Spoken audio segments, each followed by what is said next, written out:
आहोत त्या उपक्रमाचं नाव आहे छत्रपती शिवाजी महाराजास अभियान।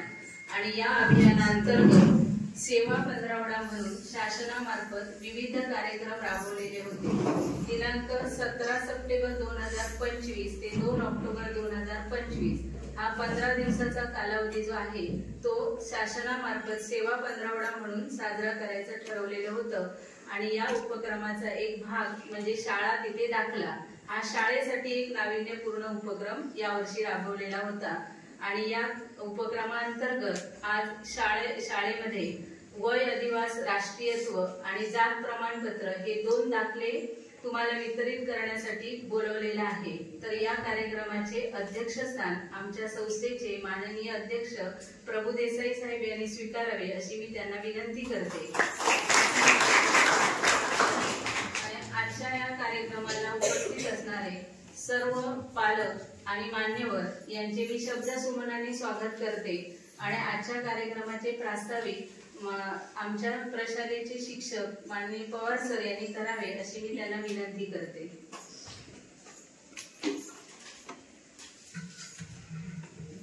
आजच्या या कार्यक्रमाचे अध्यक्ष प्रभू देसाई साहेब, त्याचबरोबर तलाठी मॅडम, मंडल अधिकारी, प्रशालेचे मुख्याध्यापक बंधू सर, माझे सर्व सहकारी शिक्षक, तसेच व्यासपीठावर उपस्थित मान्यवर आणि पालक आणि विद्यार्थी, या ठिकाणी बघा 11/9/2025 ला जिल्हाधिकारी तथा जिल्हा दंडाधिकारी सिंधुदुर्ग यांच्या कार्यालयाकडून एक पत्र काढण्यात आलं। आणि ते पत्र असं होतं की छत्रपती शिवाजी महाराज अभियानांतर्गत जातीचे दाखले आणि वय अधिवासाचे दाखले शाळेमधून मिळणार।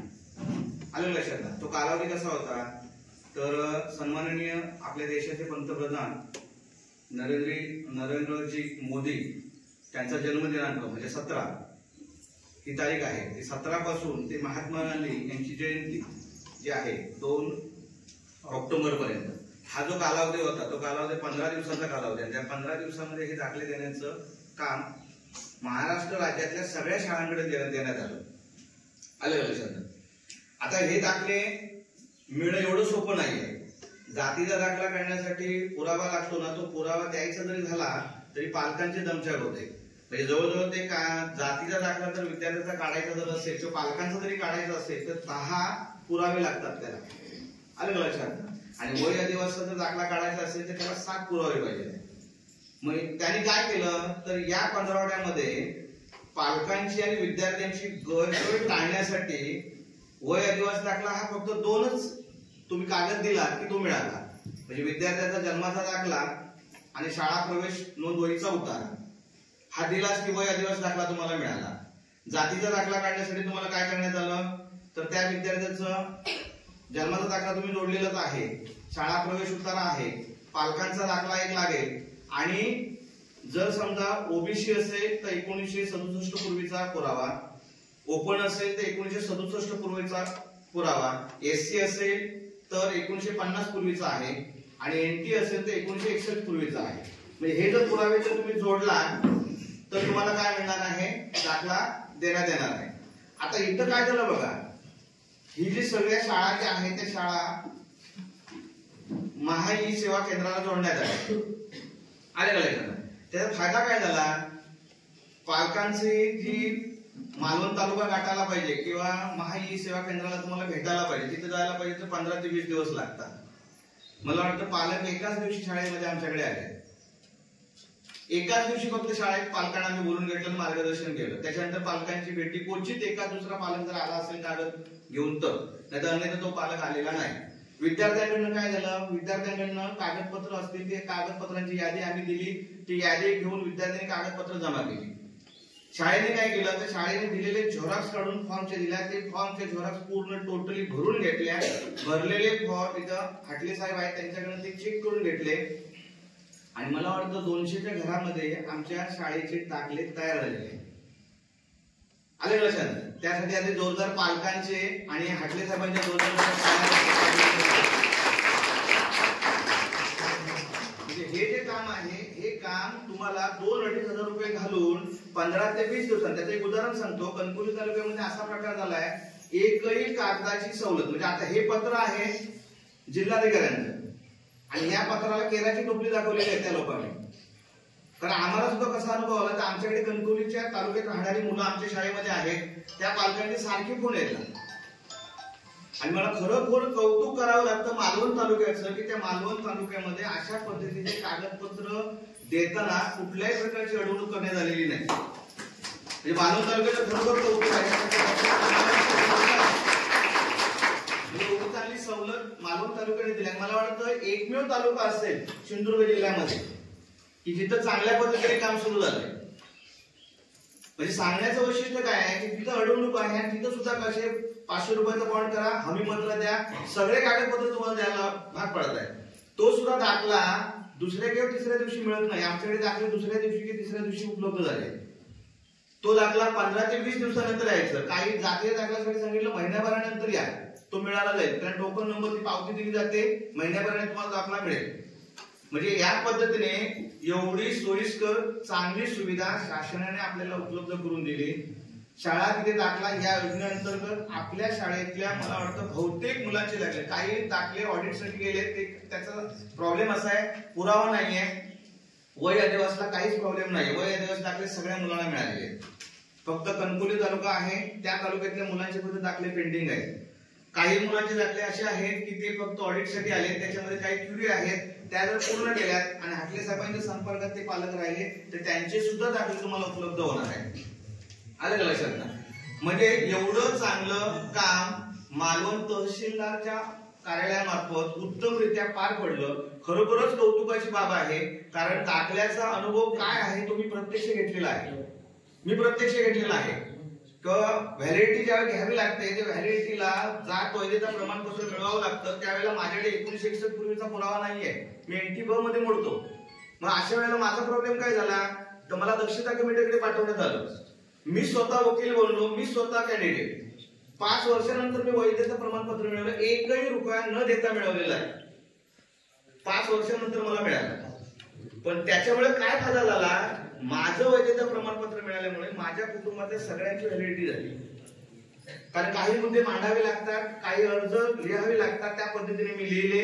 मला तिथं दक्षता कमिटी पण समोर असं विचारलं गेलं तुम्ही तुमचा वकील देणार आहात का? मी म्हटलं मी माझा वकील देणार नाही देणार मी वकील, मी स्वतःच मांडणार माझे मुद्दे असतील ते. आणि त्या पद्धतीने मला तो व्हॅलिडिटीचा दाखला मिळाला. म्हणजे जातीचा दाखला मिळवण्यासाठी काय प्रॉब्लेम येतात ना हे पालकांना फेऱ्या मारल्यानंतर कळतं.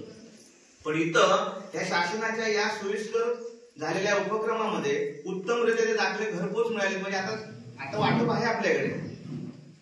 मला वाटतं 130 की 131 दाखले आता वाटणार आहेत. अजून पेंडिंग आहेत 8वी 9वी 8वीचे आहेत, 7वी 6वी 5वीचे दाखले आहेत. म्हणजे 200च्या घरामध्ये हे दाखले गेलेले आहेत आपले. म्हणजे लक्षात येते का? म्हणजे अशा पद्धतीने उत्तमरित्या हा कार्यक्रम पार पडला आणि खरोखरच या सगळ्या अधिकारी वर्गांचं कौतुक आहे.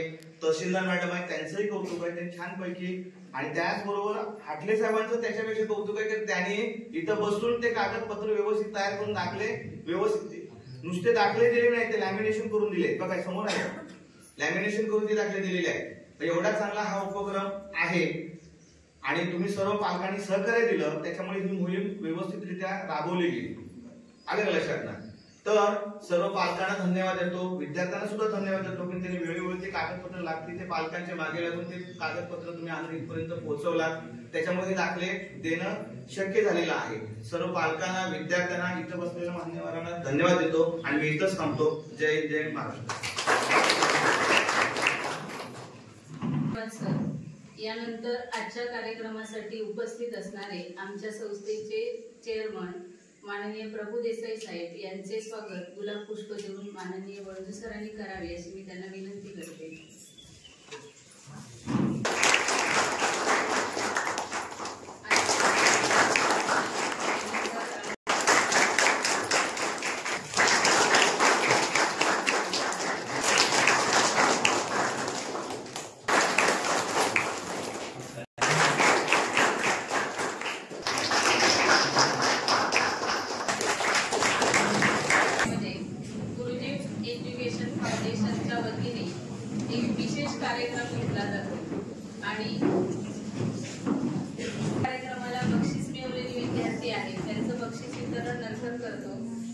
या कार्यक्रमाचे जो हेतू आहे याबद्दल आमच्या प्रशालेचे मुख्याध्यापक माननीय वळसे सर यांनी आपले विचार व्यक्त करावेत अशी मी विनंती करते.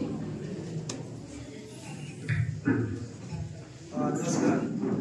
याच ठिकाणी आज उपस्थित असलेले आमच्या संस्थेचे अध्यक्ष आणि आजच्या कार्यक्रमाचे अध्यक्ष सन्माननीय प्रभू देसाई साहेब, त्याचबरोबर आमच्या संस्थेचे संचालक आणि महाई सेवा केंद्र चालवणारे आणि त्यांच्या मार्फत हा जो अधिवास दाखल्याचा जो वाटप कार्यक्रम होतोय ते म्हणजे नरेंद्रजी हाटले, त्याचबरोबर या ठिकाणी उपस्थित असलेले महसूल अधिकारी सन्माननीय सुहासजी चव्हाण आहेत, मंडल अधिकारी श्रावण रामगड, त्याचबरोबर त्यांच्यासोबत असणाऱ्या आपल्या रामगड गावामध्ये काम करणाऱ्या महसूल अधिकारी सन्माननीय वजराडकर मॅडम, त्याचबरोबर या ठिकाणी उपस्थित असलेले माझे सर्व सहकारी शिक्षक, इथं उपस्थित असणारे प्रतिनिधी आहेत, ग्रामपंचायत प्रतिनिधी आहेत, सरपंच असतील, उपसरपंच आहेत, असे अनेक पदाधिकारी आहेत. त्याचबरोबर मुख्य म्हणजे पालक, विद्यार्थी मित्रांनो, या ठिकाणी स्तुत्य उपक्रम शासनाचा की गेल्या म्हणजे नाव छान दिले त्यांनी, सेवा पंधरवडा. सेवा करावी तेवढी थोडीच असते, पण शासनानं किती सेवा करावी याचे उत्तम उदाहरण म्हणजे आपला हा आजचा कार्यक्रम. शाळा तिथे दाखला, खरं म्हणजे चव्हाणचं आभार मानले पाहिजे. त्यांनी मे महिन्यामध्ये सुद्धा आम्ही दाखला वाटप कार्यक्रम ठेवलेला होता, उत्पन्नाचे दाखले.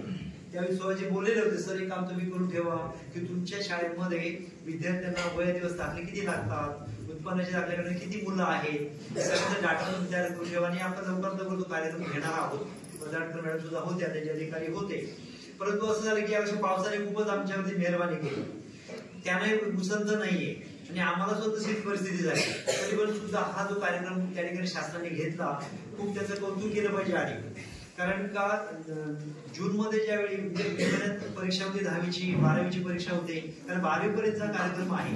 अगदी कॉलेज विद्यार्थ्यांना सुद्धा दाखले कॉलेज माध्यम स्तरावर दिले जात आहे. पण त्या ठिकाणी पालकांना जी धावपळ करायची पावसासारख्या दिवसामध्ये वया दिवस कॉलेज मागतात कॉलेजमध्ये 10वीच्या किंवा 12वीच्या मुलांसाठी, तेव्हा पालकांना आमच्या विशेषतः ग्रामीण भागामध्ये, शहरात ती परिस्थिती नसते, ग्रामीण भागामध्ये जे हाल होतात ना ते खूप हाल वाईट असतात पालकांसाठी. आणि म्हणून त्या ठिकाणी शासनाने स्तुत्य उपक्रम अगोदरच घेतला, त्याच्यामुळे त्यांचे आभार मी पुन्हा एकदा मानतो. त्याचबरोबर आम्ही सुद्धा शिक्षक लोकांना सुद्धा अचानक काम दिलं त्यांनी, पण तरी सुद्धा कुठल्याच तालुक्यामध्ये असं त्या ठिकाणी नकार आलेला नव्हता. प्रत्येक तालुक्यामध्ये सगळ्या शाळांनी कॉलेजेसनी चांगलं त्यांना सहकार्य केलं आणि म्हणून त्या ठिकाणी पालकांनी सुद्धा तेवढी धावपळ केली. कारण दाखले मिळवणे, त्यांचे जे पूर्वीचे दाखले मिळवणं, आजोबांचे मिळवणं, रक्तातल्या नात्यातल्या मिळवायचे दाखले, तर त्याचे सुद्धा खूप त्यांनी प्रयत्न केलेत. आणि म्हणून त्या ठिकाणी आमचे जवळजवळ आमच्या 193 शाळेमध्ये त्यांचे वय दिवस आणि पुन्हा त्या ठिकाणी जातीचे दाखले, शिवाय महासेवा केंद्रामार्फत त्या ठिकाणी शाळा त्यांना दिलेल्या होत्या. आजोबाच्या जिल्हा परिषद शाळा सुद्धा होत्या, ते सुद्धा काम त्या महासेवा केंद्राने बाजूला ठेवून काम केलं. तर असं सगळ्यांच्या सहकार्यातून हा कार्यक्रम होतोय. त्याचबरोबर पुन्हा एकदा मी आपल्या ज्या याच्यापुढे काळसे पाटील मॅडम आहेत, आपल्या ज्या उपजिल्हाधिकारी आहेत, त्यांनी सुद्धा बऱ्यापैकी आम्हाला सतत त्या ठिकाणी पाठपुरावा करत होते. ते महसूल अधिकारी सतत आमच्याकडे पाठपुरावा करत होते. आम्हाला शाळेला विचारत होते तुमच्या काय अडचणी आहेत का, तुमचे प्रॉब्लेम होते तुम्ही सांगा. आणि त्याच्यामुळे इथपर्यंत आम्ही येऊन पोहोचलो. सरांनी मगाशी पवार सर म्हणाले की एक हायस्कूल असेल आणखी माहिती सेवा केंद्र असेल, की त्या ठिकाणी एवढ्या प्रमाणामध्ये रात्री 1-1-1:30 वाजेपर्यंत ते राहून काम करत होते. आणि म्हणून त्या ठिकाणी उपजिल्हाधिकारी मॅडम आहेत काळसे पाटील, त्यांचे त्या ठिकाणी आभार मानतो सुरुवातीला. त्याचबरोबर आपल्या ज्या मार्ग तहसीलदार झालटे मॅडम आहेत, तर म्हणजे आम्ही त्यांना या ठिकाणी बोलवणार होतो त्यांच्या हस्ते, त्यांना मी फोन सुद्धा केलेला होता. आमचे जे उपाध्यक्ष आहेत तेवढे साहेब त्यांनी सगळ्या त्याला फोन लावता, तरी पण ते म्हणाले की आले असते, परंतु आज त्यांचा सोमवारचा दिवस म्हणजे त्या ठिकाणी ज्या काही केसेस असतात केसेस त्याला वैयक्तिक त्यांना हजर राहावं लागतं, नाहीतर मी इथं आलेच ते. परंतु आमचे 2 अधिकारी त्यांनी केलेले आहेत. त्याचबरोबर आपल्या या ठिकाणी रामगड भाग आहे इकडे ते काम करणारे आणि आमच्याच गावच्या निलिमा प्रभू देसाई त्या आमच्या झोनच्या प्रमुख आहेत महसूल अधिकारी म्हणून, त्यांनी सुद्धा आम्हाला चांगल्या प्रकारे सहकार्य केलं. सतत ते आमच्या संपर्कामध्ये राहायचे आणि त्या ठिकाणी आम्हाला त्यांनी सहकार्य केलं. चांगल्या प्रकारे आम्ही काम करून घेतलं, त्यांचेही आभार मानतो. आणि त्याचबरोबर या ठिकाणी आमचे सर्व शिक्षक आम्ही त्या ठिकाणी आता म्हणजे दिवसभरात त्या ठिकाणी निम्मे काम शिकवण्याचं होतं, निम्मे आम्ही वर्गावरती जात होतो. कारण ते सगळे कागदपत्र तयार करणं, त्यांची माहिती भरणं, शिवाय आमच्या क्लार्कनी सुद्धा जवळजवळ 192 त्या ठिकाणी प्रत्येक शिक्षक विद्यार्थ्यांना त्या ठिकाणी जात प्रमाणपत्रासाठी त्या ठिकाणी प्रवेश उतारा लागत होता। आधी म्हणत होते की बोनाफाईड चालेल, परंतु बोनाफाईडचं आम्ही नाही तसं केलं। पालकांना आम्ही त्या ठिकाणी गुंजवलं होतं, पुन्हा त्याला बोनाफाईड द्यायचं म्हणजे त्या ठिकाणी त्याला मुलाचा विद्यार्थ्याचा काय लागतो, फोटो लागतो। ते अडचणी टाळण्यासाठी त्या ठिकाणी अधिकारी म्हणाले की त्यांना प्रवेश उतारा द्या। त्याच्यावर आम्ही 100 कागद प्रवेश उतारे तयार केले आणि त्या पालकांकडे दिले। पालकांनी सुद्धा जे कागदपत्र सांगितलेले होते आम्ही एका दिवसामध्ये ते मिळवले आणि त्याच्यामुळे त्यांचंही आभार आणि शिक्षकांचं तर कौतुकच आहे। मग अशी त्या ठिकाणी सर बोलले आणि त्याचबरोबर आमचा लिंगायत शिपाई आहे, त्यांनी सुद्धा त्या ठिकाणी माहिती सेवा केंद्रामध्ये काम केलं। तर म्हणजे याहीपेक्षा अधिक लवकर म्हणजे 2 ऑक्टोबर शेवटची डेडलाईन होती, त्या मुदतीमध्ये आम्ही केलं असतं, परंतु आपले महाराष्ट्र सेवा केंद्र असल्याने आमचे संस्थेचे संचालक नरेंद्र हाटे सर यांची तब्येत बरी नसल्यामुळे त्याला सतत आणि ते स्क्रीन समोर बसणं, आपला मोबाईलच्या आपल्याला काय माहिती असेल बघा, परंतु त्या समोर स्क्रीन समोर बसणं आणि सगळा तो डाटा जो आहे विद्यार्थ्यांचा अगदी आपण जर बघितलं तर जो 30-35 त्या ठिकाणी त्याच्या वैयक्तिक माहिती आहे आणि ते चुकतं कामा नये। एकदा चुकला आणि तुम्ही तो फीड केला की त्या ठिकाणी पुन्हा ते दाखला त्या ठिकाणी उघड जातो आणि पुन्हा करावं लागतं काम। मग त्या ठिकाणी 1-2 वाजेपर्यंत बसून त्या ठिकाणी आपली प्रकृती बरी नसताना सुद्धा त्या ठिकाणी आपल्या सगळ्यांच्या उपयोगासाठी दाखले तयार केलेले आहेत, त्यांचे मी आभार मानतो। आणि या ठिकाणी पुन्हा एकदा मी उपस्थित असणारे सर्व पालक आहेत, सर्व उपस्थित जे अध्यक्ष आहेत, जे प्रमुख पाहुणे आहेत, माझे सर्व सहकारी शिक्षक आहेत, त्यांचे पुन्हा मी आभार मानून माझं छोटस त्या ठिकाणी भाषण थांबवतो। जय महाराष्ट्र। यानंतर आजच्या कार्यक्रमाला उपस्थित असणारे श्रावणगावचे मंडल अधिकारी माननीय सुहास चव्हाण साहेब यांनी आपले विचार मांडावेत अशी मी त्यांना विनंती करते। नमस्कार। प्रथम माझी मी ओळख करून देतो। मी सुहास चव्हाण, मंडळ अधिकारी श्रावण।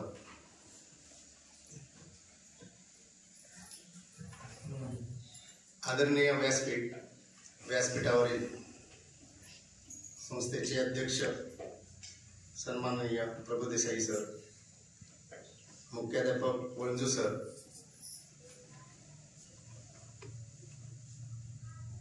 तळवडेकर सर, उपस्थित सर्व शिक्षक वर्ग, CSC केंद्राचे केंद्रचालक हाटले यांचं कौतुक करावं लागेल। उपस्थित या रामगड सजाचे ग्राम महसूल अधिकारी वजराटकर मॅडम, उपस्थित सर्व पालक, विद्यार्थी विद्यार्थिनी,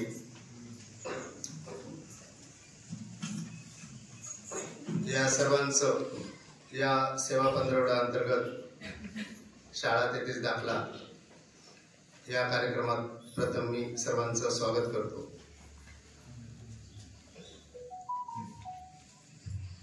मित्रो, 17 सप्टेंबर ते 2 ऑक्टोबर हा सेवा पंधरवडा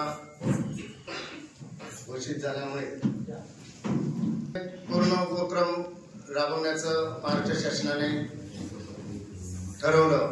त्या अंतर्गत शैक्षणिक दाखले, शाळा तेथेच दाखले हे घेण्याचं कारण म्हणजे मी एक साधारण 10 महिन्यापूर्वीच या हायस्कूलचे मुख्याध्यापक यांना मी आणि तलाठी मॅडम यांची भेट घेतली होती की हायस्कूल आहे, विद्यार्थी संख्या चांगली आहे, तर त्यांच्या पालकांना किंवा उद्या त्यांना पुढील ज्यावेळी प्रवेश घेणार 10वी झाल्यानंतर की विद्यार्थ्यांना कुठे पळापळ होऊ नये आणि विद्यार्थ्यांपेक्षा पालकांची पळापळ होते आणि हा काळ असतो जून जुलै मध्ये, म्हणजे त्यावेळी अतिशय पावसाळा पण असतो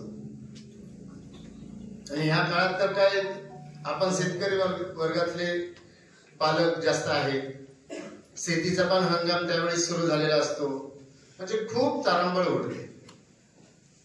आणि रामगड गोठणे हा जर भाग बघितला तर कणकवली जवळ आणि मालवणला, आता मालवण तालुका आपला असल्यामुळे जवळजवळ 40 किलोमीटर अंतर च्या आसपास 40 किलोमीटर, 40, 42, 45 किलोमीटर पण होत असेल. तर एवढं अंतर लांब मालवणला जाऊन तिथे एका दिवसात काम होईल न होईल अशा सगळ्या बाबी अडचणीच्या होतात. आणि पालकांना अशा वेळी आर्थिक भुर्दंड पडतो. एक खेप मालवणला मारायची झाली तर एसटीने जाणं किंवा एसटी नसली तर कुठे रिक्षा, म्हणजे जर आपल्याला दाखला तर पाहिजेच, 1-4 दिवसातच दाखला पाहिजे. अशा वेळेला आपण काय बघत नाही, मग प्रायव्हेट रिक्षा पण करा. अशा वेळी म्हणजे जिथे 500 रुपये खर्च आहे तिथे 1000, 1200, 1500 पण रुपये खर्च त्यावेळी केले जातात. इलाज नसतो. अशा अडचणी विचारात घेऊन मी आणि तलाठी मॅडम यांनी मुख्याध्यापक वळीदू सरांशी त्यावेळी भेट घेतली आणि आपण जरा एक शाळेचे दाखले वाटप, उत्पन्नाचे दाखले, जातीचे दाखले जे काय असतील ते वाटप आपण करूया, म्हणजे पालकांना त्याचा भुर्दंड किंवा इतर अडचणी येणार नाहीत. मी प्रथम मुलांच्या पालकांना धन्यवाद देतो. त्याचबरोबर या शाळेचे जे शिक्षक वर्ग आहे आणि CSC केंद्राचे जे केंद्रचालक आहेत ह्यांना मी खूप धन्यवाद देतो. कारण शाळेची पटसंख्या जर बघितली तर भरपूर आहे. आणि पालकांना धन्यवाद का देतो की काही पालक, म्हणजे माझ्या जेवढे शाळेत आता मी दाखले वाटप केले त्या अनुषंगाने मी सांगतो आहे की मराठी शाळेचे दाखले जे होते ते कमी प्रमाणात होते. तिथे पटसंख्या कमी आहे. जेमतेम 10-12, 10च्या आतमध्ये पण आहे. तिथे सुद्धा दाखले वाटप 100% झाले. परंतु 193 पटसंख्या आहे या स्कूलची. आणि त्या पालकांनी जे काय दाखल्यांसाठी कागदपत्र जे आहेत ते वेळच्या वेळी उपलब्ध करून देणं ही महत्वाची बाब आहे. कारण काय, केंद्रचालकाचं दाखले आल्यानंतर काम सुरू होणार. केंद्रचालकांकडून आमच्या ऑफिस पर्यंत गेल्यानंतर आमचं काम सुरू होणार. पण मेन काम आहे ते त्या दाखल्यासाठी लागणारे कागदपत्र, म्हणजे आधार कार्ड, रेशन कार्ड, जे काय लाईट बिल जे काय लागणार त्या जातीच्या दाखल्याला म्हणा किंवा उत्पन्नाच्या दाखल्याला म्हणा, वय आदिवासीच्या दाखल्याला म्हणा, हे कागदपत्र वेळच्या वेळी तुम्ही कंटाळा न करता हे उपलब्ध करून पालकांनी दिला, म्हणून हे दाखले पुढे होऊ शकते. तेच जर कागदपत्र परिपूर्ण, तुमचे कागदपत्र परिपूर्ण नाही होऊ शकले असते तर आम्ही काही करू शकलो नसतो. म्हणून मी प्रथम पालकांना मी धन्यवाद देऊ शकतो, त्यांचे खरोखर आभार. त्याचबरोबर या शाळेने, ह्या स्कूलच्या मुख्याध्यापक, त्यांचा शिक्षक स्टाफ यांनी सुद्धा चांगली मेहनत घेतली. खरं म्हणजे तर जातीच्या दाखल्यासाठी शाळा प्रवेश उत्तरा हा महत्वाचा आहे. पवार सरांनी सांगितलं की तेवढंसं सोपं नाही. आता काही पालक उपस्थित असतील, बहुतेक पालक उपस्थित असतील, त्यांना आपल्या जातीचा दाखला काढण्यासाठी त्यावेळी काय मेहनत करावी लागली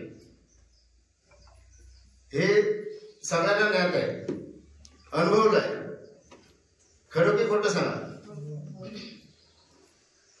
तर साधा जातीचा दाखला, जात आपली असते, सगळ्यांना माहिती असतं की जातीचा दाखला आहे ना, ठीक आहे आपल्याला मिळू शकतो, काय आपली काय खोटी जात नाही किंवा काय. अरे पण तो तुमची जात आहे, पण जोपर्यंत तुमचे रेकॉर्डला येत नाही, तुमच्या हातात जोपर्यंत त्याचं प्रमाणपत्र मिळत नाही तोपर्यंत तुम्ही त्या जातीचे नाही. मग असं जातीचं प्रमाणपत्र मिळण्यासाठी पालकांना काय कष्ट करावे लागले हे त्या पालकांना माहिती आहे. तालुक्याच्या ठिकाणी किती खेपा मारायला लागल्या, किती पैसा खर्च करावा लागला. त्यातलाच मी पण एक पालकच आहे. म्हणजे मला पण माहिती आहे, मी पण एक पालक आहे, पण मला माझ्या जातीचा दाखला काढताना किंवा इतर वय आदिवासी काढताना काय हे झालं त्या अनुभवाने किंवा त्या दृष्टिकोनातून मी वळजू सरांना विनंती केली. त्यानंतर